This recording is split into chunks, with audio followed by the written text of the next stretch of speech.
NDA కూటమి ప్రభుత్వం ఏర్పడి సంవత్సర కాలం పూర్తయిన సందర్భంగా అంబేద్కర్ కోనసీమ జిల్లా రామచంద్రాపురం నియోజకవర్గంలో కార్మిక శాఖ మంత్రి సుభాష్ ఆధ్వర్యంలో పార్టీ కార్యాలయంలో కేక్ కట్ చేసి వేడుకలు నిర్వహించారు. ఈ సందర్భంగా మంత్రి సుభాష్ మీడియాతో మాట్లాడుతూ రాష్ట్రంలో అరాచక పాలన అంతమై ప్రజారంజక పాలన మొదలై నేటికి సరిగ్గా ఏడాది కాలం పూర్తిగా వస్తుందని అన్నారు. గడిచిన ఏడాదిలో రామచంద్రాపురం నియోజకవర్గంలో 125 కోట్ల రూపాయల మేర అభివృద్ధి సంక్షేమ పనులు జరిగాయని తెలిపారు. గత ఎన్నికల్లో ఇచ్చిన హామీ మేరకు సూపర్ 6 కార్యక్రమాల్లో భాగంగా అత్యంత ప్రతిష్టాత్మకంగా తల్లికి వందనం కార్యక్రమానికి శ్రీకారం చుట్టిందని, ఒక్కొక్క విద్యార్థికి ఏడాదికి 15,000 రూపాయలను అందించనుందన్నారు. భావితరాల బంగారు భవిష్యత్తుకు విద్యాశాఖ మంత్రి కృషి పట్టుదలతో ఎంతో పాటుపడుతున్నారని అన్నారు. చంద్రబాబు నాయుడు లాంటి విజనరీ నాయకత్వం ఈ రాష్ట్రానికి అవసరమని, భవిష్యత్తులో లోకేష్, పవన్ కళ్యాణ్ల సారథ్యంలో రాష్ట్రం మరింత అభివృద్ధి చెందుతుందని వివరించారు. ఈ కార్యక్రమంలో ఎన్డీఏ కూటమి నాయకులు, కార్యకర్తలు, మహిళలు అధిక సంఖ్యలో పాల్గొన్నారు.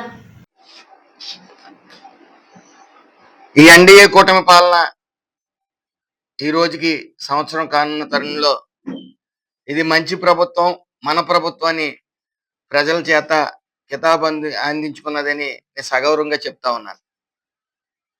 సుమారు 125 కోట్లతో ఈ రామచంద్రపురం నియోజకవర్గాన్ని అభివృద్ధి పథంలో తీసుకెళ్లడానికి మరి ముఖ్య పాత్ర మన ముఖ్యమంత్రి నారా చంద్రబాబు నాయుడు గారు కానీ, పవన్ కళ్యాణ్ గారి, లోకేష్ గారికి కానీ హృదయపూర్వక నమస్కారాలు తెలియజేస్తా ఉన్నాను. సుమారు ఏడాది కాలంలో రామచంద్రపురం వెల్ల సబ్ స్టేషన్ 3.3 కోట్లు శాంక్షన్ చేయించడం జరిగింది. సుమారు ఆ చుట్టుపక్కల ప్రాంతం అంతా కూడా లో వోల్టేజ్ సమస్యతో ఆ మండలం అంతా కూడా ఇబ్బంది పడుతున్న టైంలో మరి రామచంద్రపురం వెల్ల సబ్ స్టేషన్ 3.3 కోట్లతో శాంక్షన్ చేయడం జరిగింది. అలాగే Draksharam Adivarapeta industrial flatted factories complex ఏదైతే ఎంఎస్ఎంఈ లో భాగంగా కొంతమందికి ఉపాధి కల్పించాలనే నెపంతో మరి నారా చంద్రబాబు నాయుడు గారి దయ వల్ల 11.5 కోట్ల రూపాయలు అది శాంక్షన్ చేయడం జరిగింది. మన శంకుస్థాపన కూడా జరుపుకోవడం జరిగింది. అలాగే రామచంద్రపురం డిగ్రీ కాలేజీకి 5 కోట్ల రూపాయలు, అలాగే నియోజకవర్గంలో మేజర్ కనెక్టింగ్ రోడ్లకి 9 కోట్లు, అలాగే R&B గుంతల రోడ్లు పూడ్చివేతకు 5.06 కోట్లు, గొల్లపాలెం కుయ్యేరు రోడ్డుకి 32 కోట్లు, అలాగే రామచంద్రపురం మున్సిపాలిటీ నిధులు 16 కోట్ల 19 లక్షలు, అలాగే ఎంపీ లాట్స్ ద్వారా 60 లక్షల రూపాయలు మన ఎంపీ గారు ఇవ్వడం జరిగింది. అదే RWS నిధులు 19 కోట్ల 35 లక్షల రూపాయలు శాంక్షన్ చేయడం జరిగింది. అలాగే సిసి డ్రైన్లు రోడ్ల నిమిత్తం 17 కోట్ల 22 లక్షల రూపాయలు ఇవ్వడం జరిగింది. అలాగే పిఎం కిసాన్ ద్వారా 3 కోట్లు, యానిమల్ హస్బెండరీ ముఖ్యంగా 2.5 కోట్లు. గత 5 సంవత్సరాలుగా శాంక్షన్ చేయని అమౌంట్ ఈ ఒక్క సంవత్సరంలోనే యానిమల్ హస్బెండరీ ద్వారా 2.5 కోట్ల రూపాయలు శాంక్షన్ చేయడం జరిగింది. అలాగే ఐసిడిఎస్ అంగన్వాడీ నిధులు 4 కోట్లు, పిఎం కిసాన్ ద్వారా 3 కోట్లు, ఇరిగేషన్ నిధులు 8 కోట్ల రూపాయలు వెరసి 127 కోట్ల రూపాయలు మరి ఈ రోజున ఈ రామచంద్రపురం నిధులతో ఈ రామచంద్రపురం నియోజకవర్గాన్ని అభివృద్ధి చేయడం జరిగింది.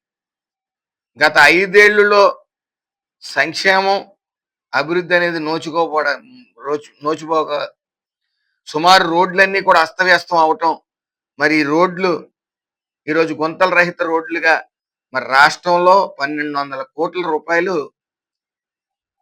వేచించి ఈ గుంతల రహిత రోడ్డు కింద చేయడం జరిగింది. అదే విధంగా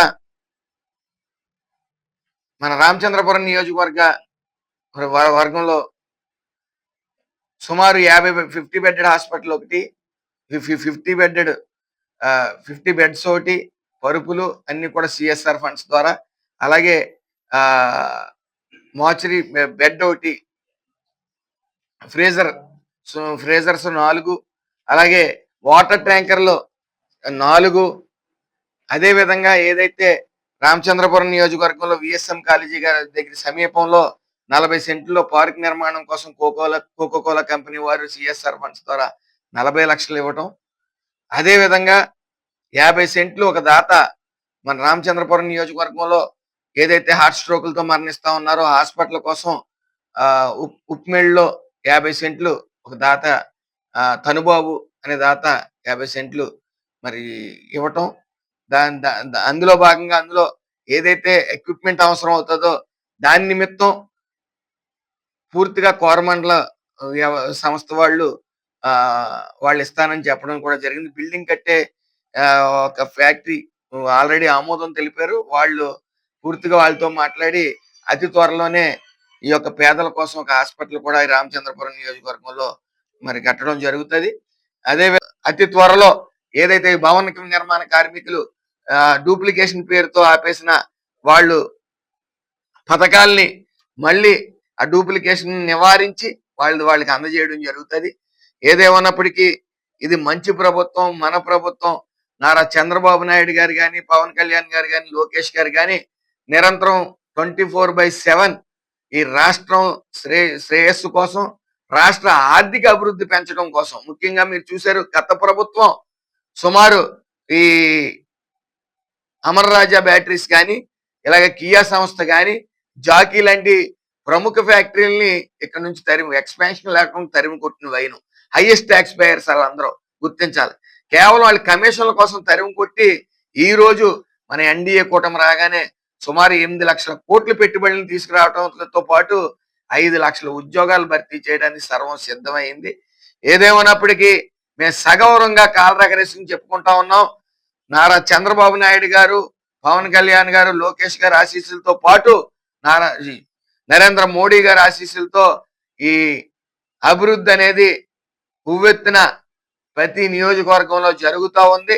డైవర్ట్ పాలిటిక్స్ కి కొంతమంది ప్రతిపక్షం వైఎస్ఆర్ ఏదైతే ఉందో డైవర్ట్ పాలిటిక్స్ పాటిస్తూ అసత్య ప్రచారాలు చేసుకుంటూ వాళ్ళు బతుకులే అసత్యాలు. వాళ్ళు అందుకనే 11 సీట్లకు పరిమితం అయ్యారు.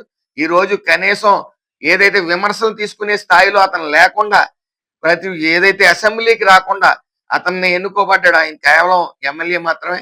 అలాగే అతనితో పాటు 10 మంది ఎమ్మెల్యేలు ఉన్నారు.